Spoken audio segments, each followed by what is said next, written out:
the approach to the development process is more akin to a poker game, where you begin the process with a very little bit of information. You have a sense of your site, you have a sense of the building that you've envisioned and what you're expecting. You've got environmental issues, you've got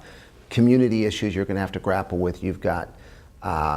cost issues that you've got to understand, and obviously you can't know the cost until you've designed your building. And so you've got a lot of things you've got to do in order to prove up the cost side of the equation. Even if you're pretty confident of what the value side will be, you've got to prove up the cost side. And so what we do is we spend as little money as we can to try to determine the feasibility of that project. So we look at the items that are most likely to kill the deal: a bad environmental situation, a very difficult community situation, some design constraint that causes the cost to be more expensive because of some architectural requirements, and you spend as little money as you can to determine if those are going to kill the deal, because you're trying to kill the deal with as little money as possible. As time passes, you spend more and more money, just like in a poker game, as you learn about your hand and learn about the strength of your opponent's hand,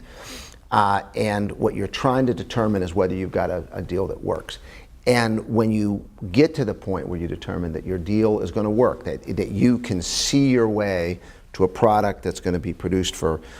X, and it's going to be worth X plus Y, it's going to have a sufficient margin to make it viable, then what we do is we switch. So now we're going to try to get as much money into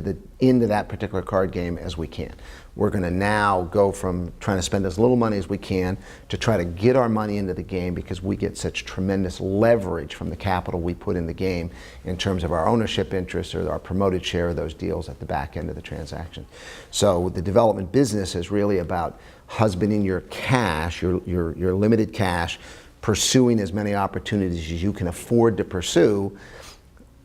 with as little money as you can, and then to get your money, your real capital, or your investors' real capital into those deals that finally work. And so managing that process, as I said, over a 2-year period, and being able to get to the development cycle without running out of money is the day-to-day business of development.